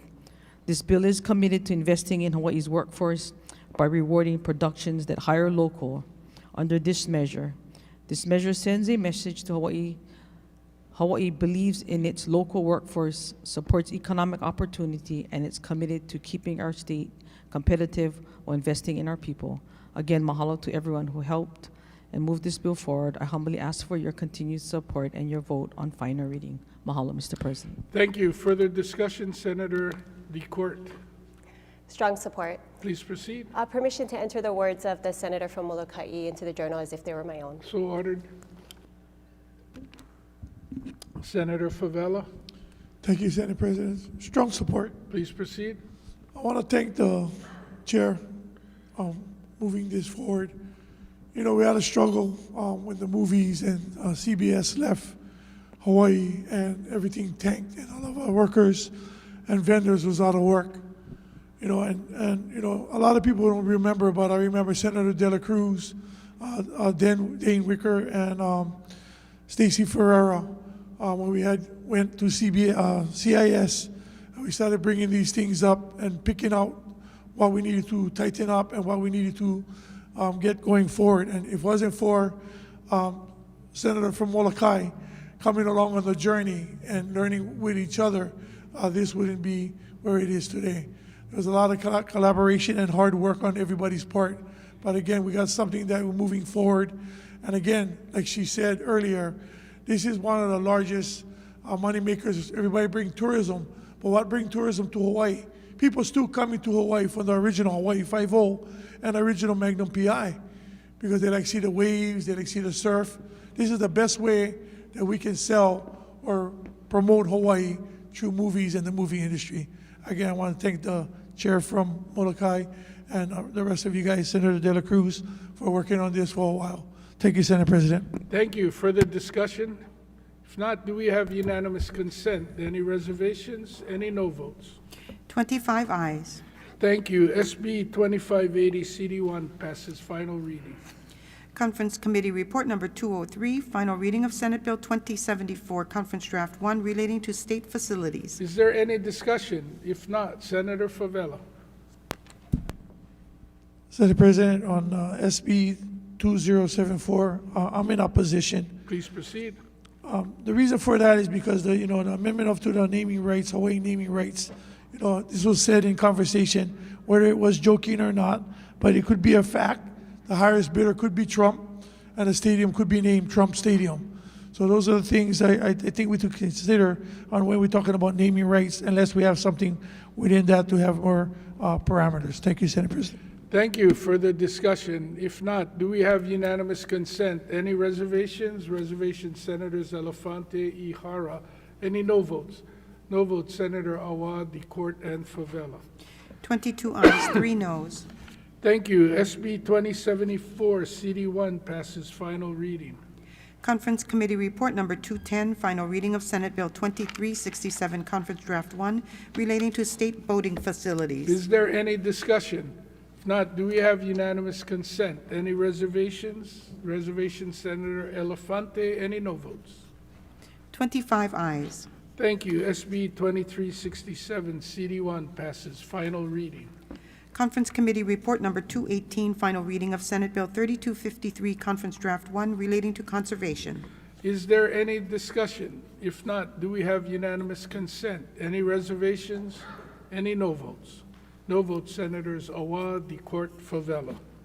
22 ayes, 3 noes. Thank you. SB 3253, CD1 passes final reading. On page 38, Conference Committee Report Number 229, final reading of Senate Bill 2075, Conference Draft 1, relating to public procurement. Is there any discussion? If not, do we have unanimous consent? Any reservations? Any no votes? 25 ayes. Thank you. SB 2075, CD1 passes final reading. Beginning on page 38, final reading of the fiscal consent calendar. Final reading of the fiscal consent calendar beginning with Conference Committee Report 115 on Senate Bill 3234, Conference Draft 1 on page 38, to Conference Committee Report Number 237 on Senate Bill 2259, Conference Draft 1 on page 44. Madam Clerk, since you have read the next item, that it's safe to assume the budget was enrolled to the governor. Yes, Mr. President. Thank you. Is there any discussion? Mr. President, Senator Kim, then Senator DeCourt. could I be allowed to insert remarks for Senate Bill 2877, Conference Draft 1 on page 38? So ordered. Senator DeCourt. Senate President, in support of SB 3234, and I have some comments, please. Please proceed. Colleagues, this bill is in honor of Tea Mahelona, a 19-year-old from Nanakuli who was simply walking to work when her life was taken in a chain reaction crash caused by speeding. A graduate of Nanakuli High School, an aspiring pilot, as the oldest of 4 siblings, she was someone her family relied on and someone her brothers look up to. She was proud of her faith and brought people together because of it, organizing Bible study at school, creating space for her classmates to connect, to feel grounded, and to belong. This is who we lost. This is a tragedy that knocked at every one of our doors in a very personal way. Last year, Hawai'i experienced its deadliest year on our roads in the last 2 decades. 90% of crashes tied to preventable behaviors like speeding and impairment. This is not just about numbers. This is about a pattern. And it is one that we have a responsibility to break. In Waianae, we're feeling it. We are tired of attending funerals for kids. We are tired of seeing roadside memorials grow. We are tired of seeing parents bury their children. That is why this bill matters. It invests in pedestrian safety improvements, starting with areas near schools, prioritize locations based on actual crash data and pedestrian activity, so we are targeting the places that need it the most. But it cannot stop here. We can build safer roads, but if people continue to speed, to rush, to drive distracted, then we will continue to lose our loved ones. Changing driving behavior is just as important as changing the road itself. Because somewhere along that road is someone like Tea, someone who's just trying to get to work, trying to build a future, and trying to do the right thing. Tea wanted to be a pilot. Her mother says, now she's flying. Supporting this bill will not bring her back, but doing nothing guarantees that we will be back here again, saying the same words for someone else, holding up another picture. My message to the public: honor Tea with your actions. Slow down, drive with pono, and pay attention. That's how we make sure fewer families have to go through this. Mahalo. Thank you. Any further discussion? If not, do we have unanimous consent? Senator Sorry, Lamasao? Senator Pres. I would just like to request or permission to enter written comments for SB 3234 in support, and then also for SB 3238.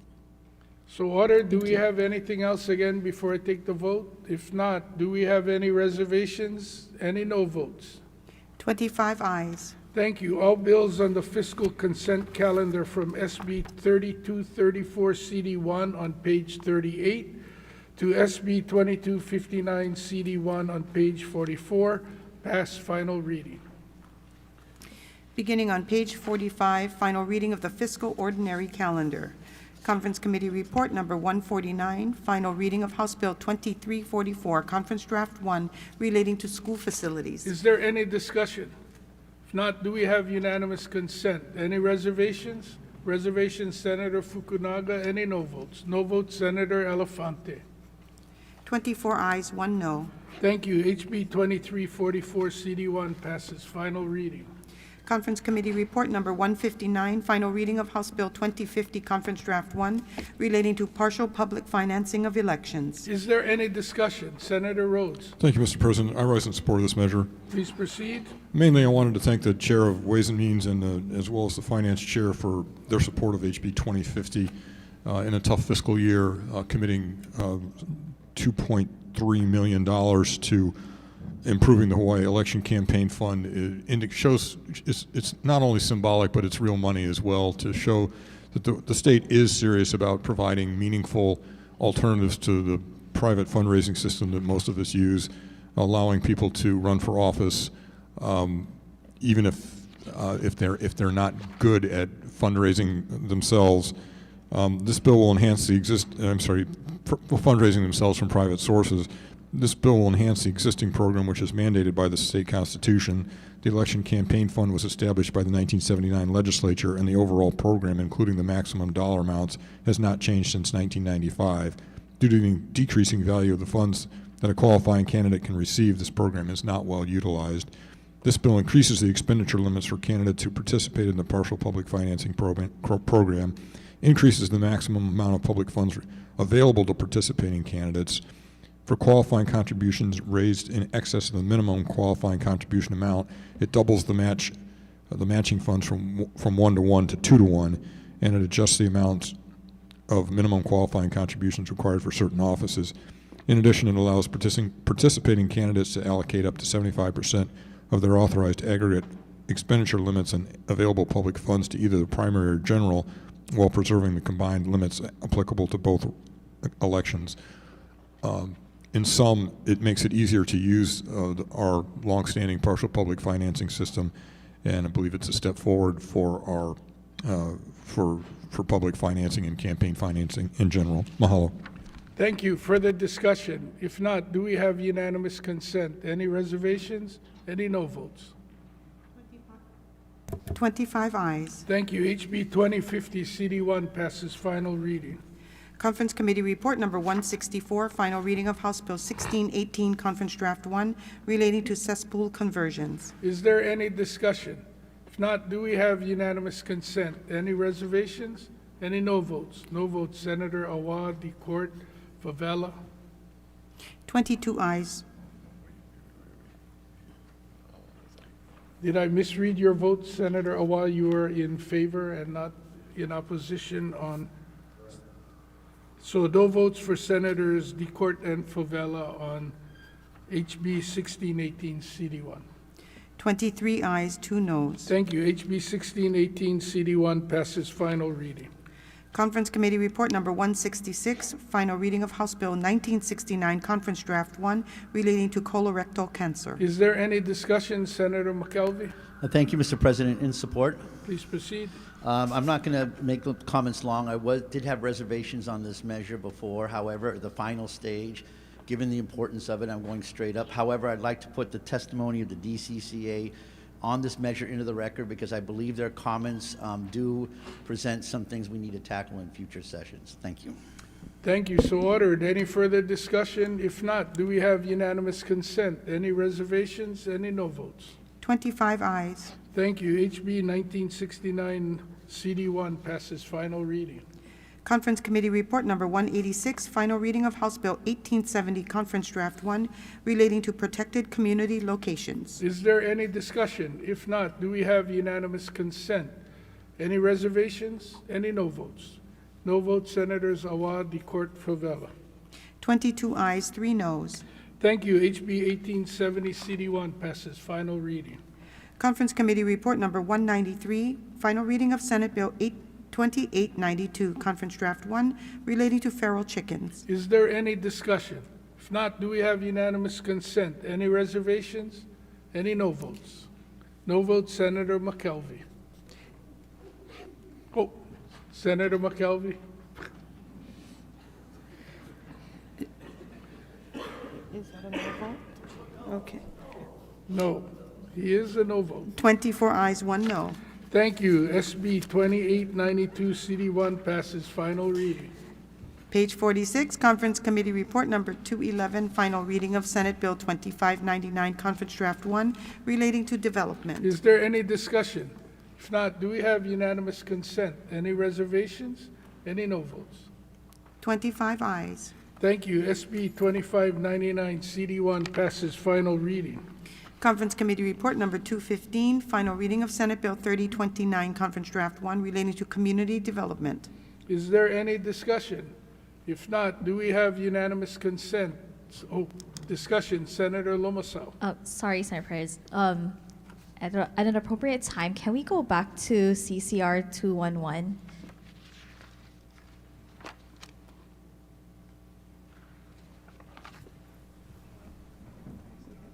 We've already voted, so I don't know how we can go back. Oh, okay. You can make a comment on personal privilege at the end of the agenda. Thank But you. it will not affect the vote that has been recorded.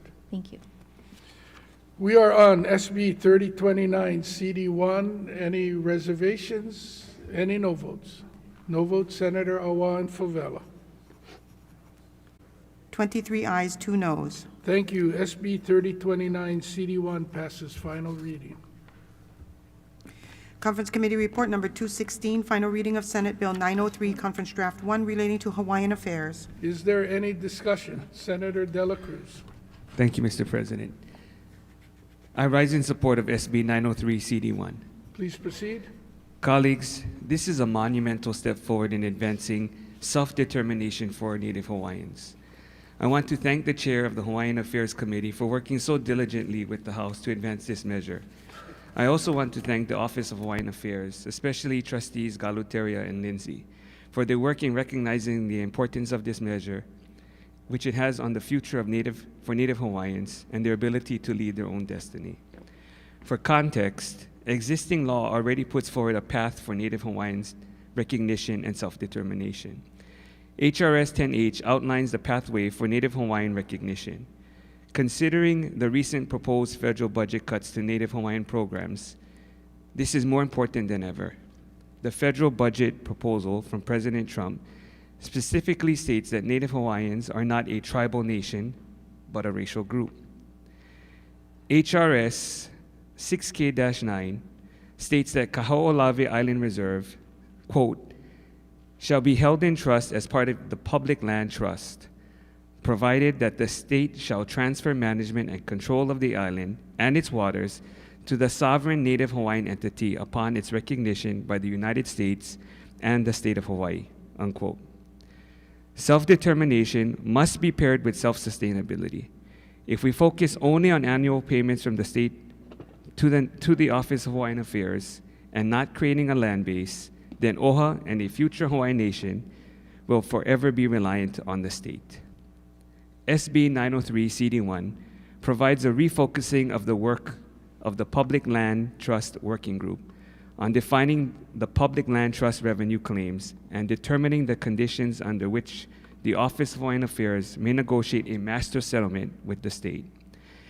It clarifies that revenue should be determined using a formula from Act 304, Session Laws of Hawaii 1990, so that an amount can be determined once the inventory of public lands is completed.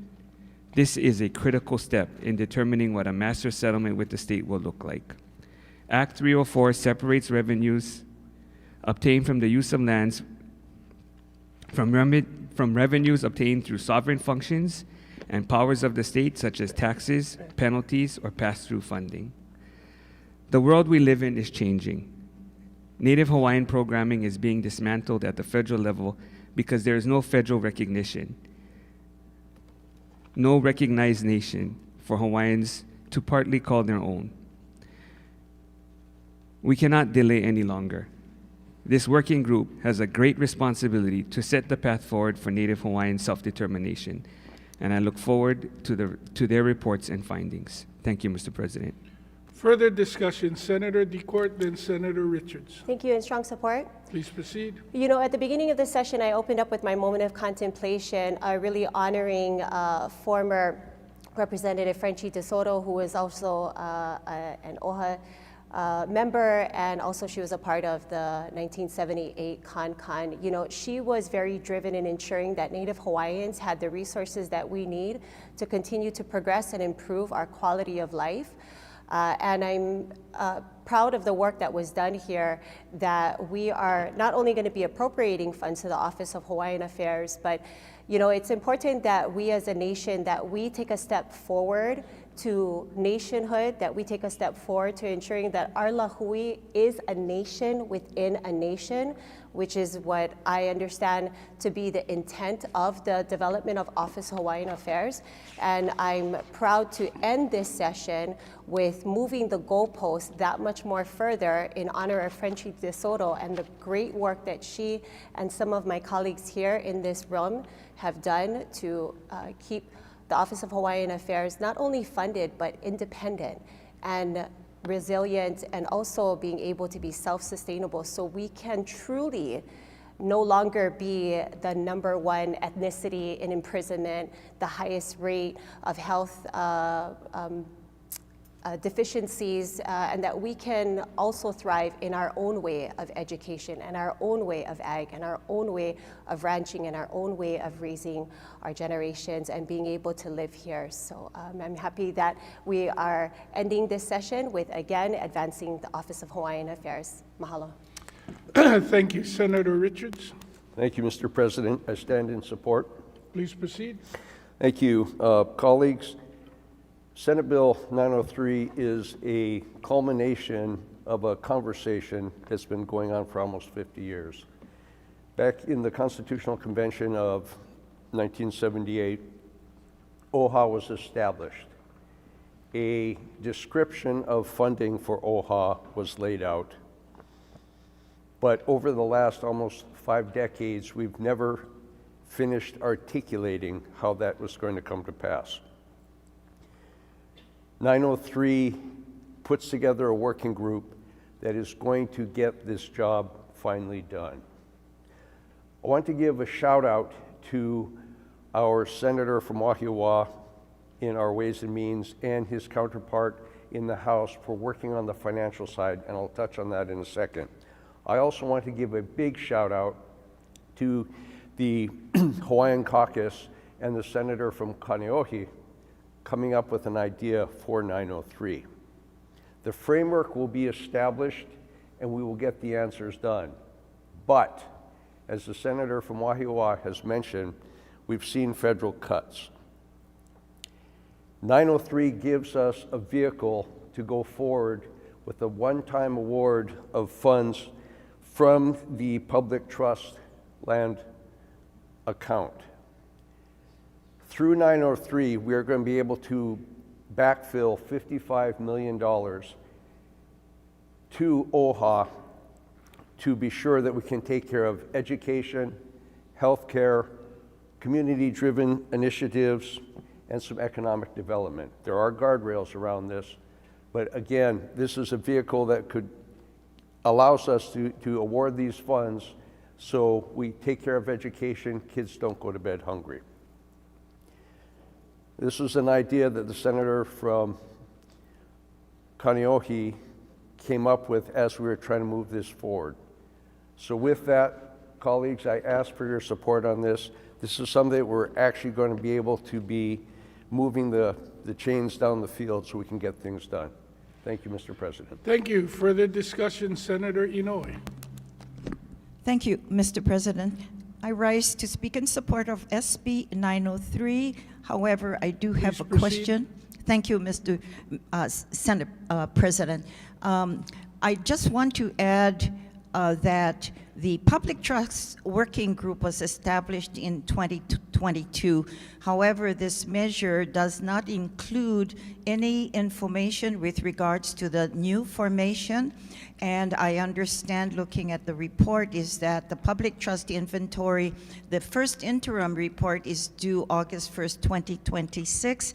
And I'm just making a comment that hopefully at that time or prior to that August 1st meeting, that the identification of the new working group be published, and to ensure that all islands members of whoever, if there is a policy already of the ensuring the qualifications of a working group, be identified so that our homesteaders are included, or at least in their group, that they are included in the working group.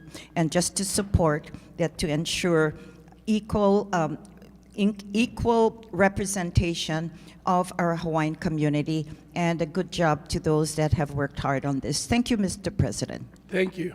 Further discussion?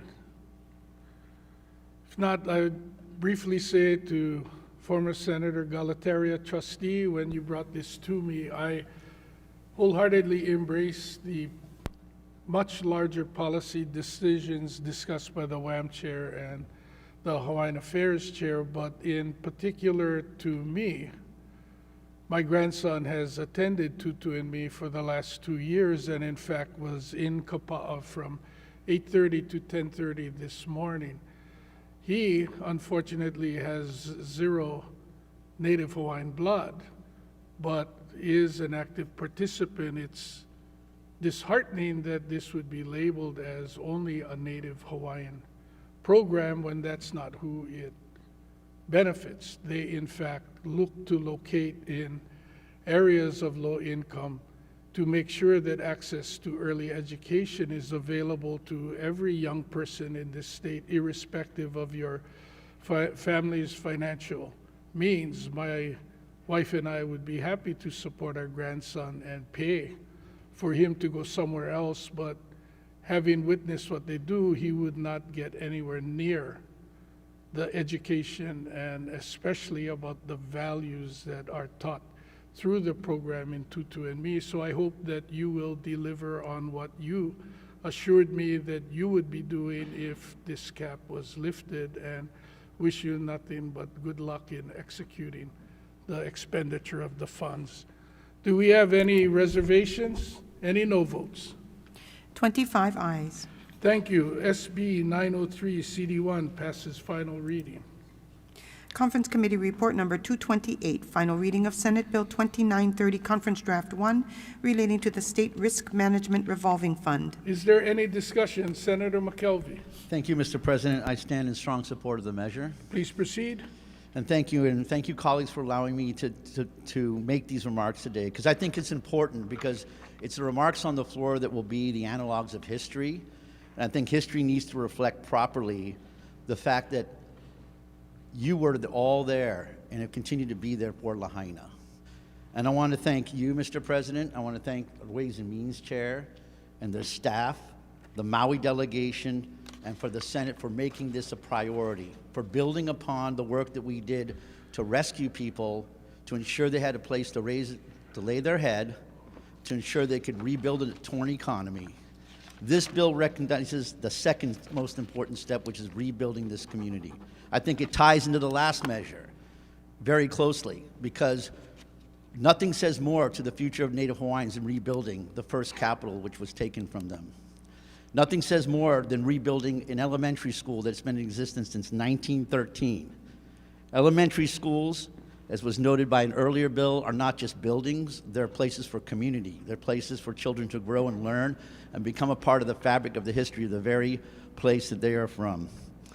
These are the important investments we make. I also want to thank the private partners, including KSBE, which has donated the land for this project, and for the governor's team, and for those in the House of Representatives, even though it was not their area, joined us in ensuring that this bill could come forward today.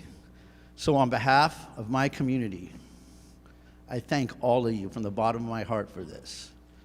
And I also thank you for the guardrails and Ways and Means that you put into this bill to ensure that this gets done and gets done right. And this is an exemplary way of how you rebuild after a disaster, and we will avoid the boondoggles that lay potentially in front of us. So once again, thank you all from the bottom of my heart for this measure. Thank you for being there for Lahaina as we rebuild and regrow. And once again, thank you all from the bottom of my heart. Mahalo. Thank you. Further discussion? If not, do we have unanimous consent? Any reservations? Any no votes? 25 ayes. Thank you. SB 2930 CD1 passes final reading. Referrals and re-referrals. Referrals and re-referrals are made in accordance with any supplemental orders of the day that may be filed later today. Mr. President, Senator Lomasao. I stand on a point of personal privilege. I just wanted to confirm for CCR 211 that my previous recusal is blanketed for the entire session. Correct. Okay, thank you so much. On page 47, miscellaneous communications. Miscellaneous communication number 8 from the Honorable Ronald D. Kochi, President of the Senate, and the Honorable Nadine K. Nakamura, Speaker of the House of Representatives, dated May 1, 2026, transmitting a legislative communication extending the filing deadline for conference committee reports and conference drafts from 11:30 p.m. to 12 midnight. File. Miscellaneous communication number 9 from the Honorable Ronald D. Kochi, President of the Senate, and the Honorable Nadine K. Nakamura, Speaker of the House of Representatives, dated May 2nd, 2026, transmitting a legislative communication extending the filing deadline for conference committee reports and conference drafts for Senate Bills 3203 and Senate Bill 3263 from 12 midnight to 12:05 a.m. Senator De La Cruz. Thank you, Mr. President. My concern is that this time extension condones unnecessary delay. If bills are negotiated in good faith, if House members work with Senate committee chairs in a timely manner, being that we have 2 full weeks of conference, instead of electing to wait, hold up, procrastinate, or delay from sending WAM and FIN conference drafts on time, we would not need this extension. Thank you. Thank you. Senator President, Kim. I'd also like to ditto the remarks of the previous speaker regarding these extensions and that the games that was played by the House on some of these measures does not warrant an extension. Thank you. Thank you. Anyone else wish to talk about this motion to file the communication? Then my only response is 3 years ago, under the power granted to the President when approached by the Speaker, agreed that we would do what is referred to as the cattle call. In the chaos that ensued, when that day concluded, it was made clear by the Senate caucus that we would not do that again. I expressed that going into the next conference committee as well as this last conference committee, and that has not occurred again. If in fact going past midnight, which we have done in the past and I have authorized as part of the powers of the President, is not what the body would like to do, I will take the direction from the caucus and ensure in any conference committee final decking nights that we will not go past a midnight deadline. Filed that communication, Madam Clerk. On page 48, miscellaneous business, reconsideration of disagreement to House amendments and motions to agree for Senate Concurrent Resolution number 50, House Draft 1, Senate Concurrent Resolution 75, House Draft 1, and 149, House Draft 1. Senator San Buenaventura. Senate President, may I have a very short recess? If there are no objections.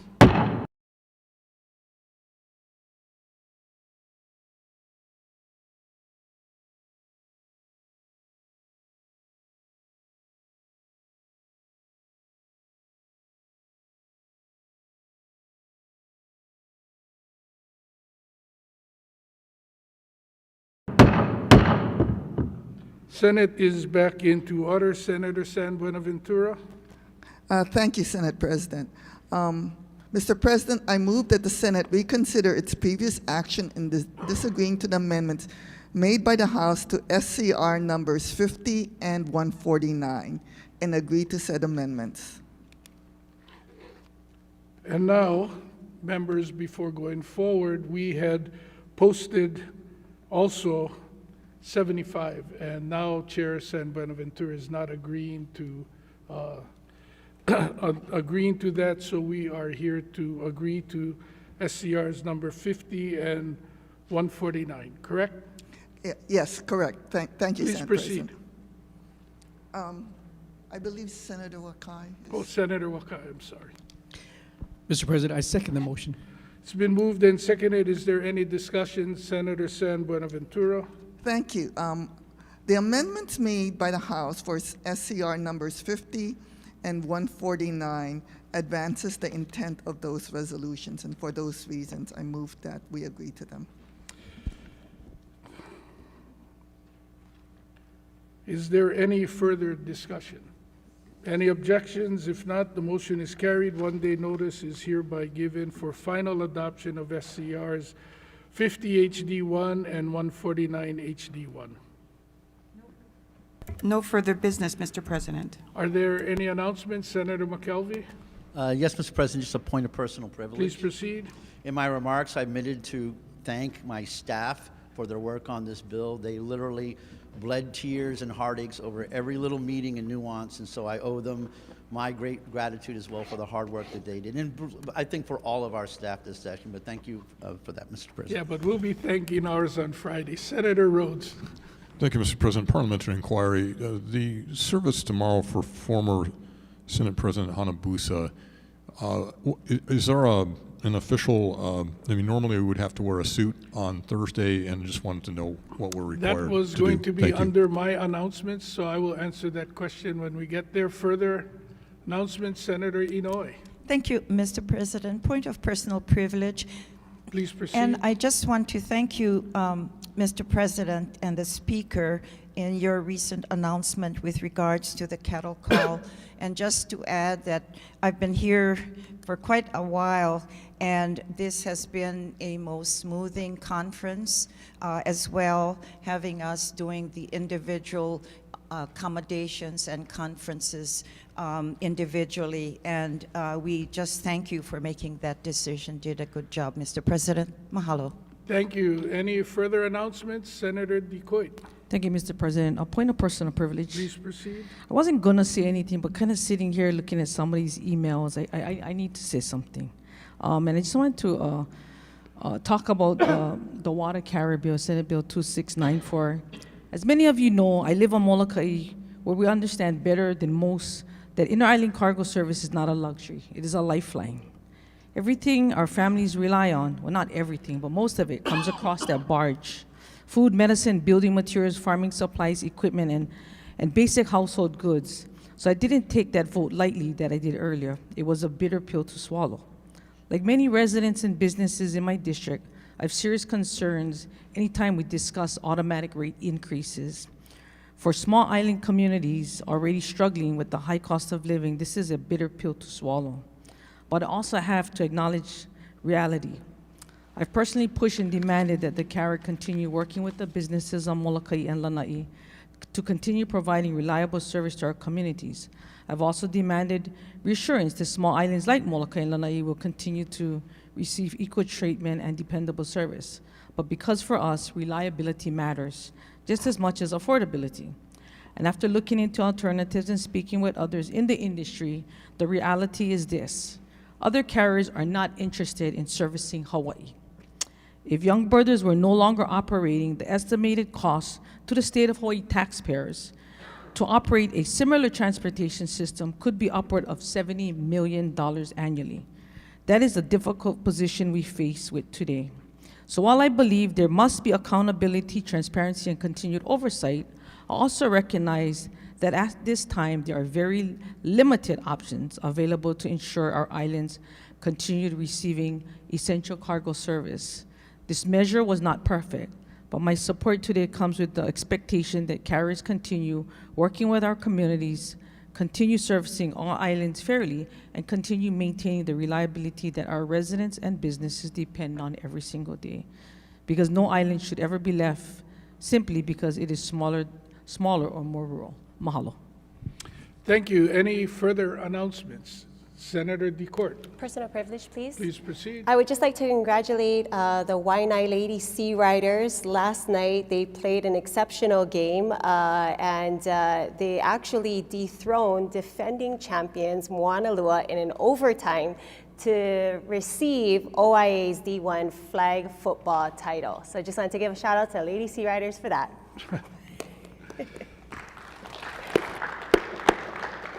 Any further announcements? If not, the chair has two. The first to Senator Rhodes' inquiry. The late former Senator and Congresswoman Hanabusa's family has indicated that she would appreciate if we wore an aloha shirt with the jacket instead of the dress shirt and tie. For the men and all members who are going to be in attendance should be seated by 9:50 a.m. tomorrow.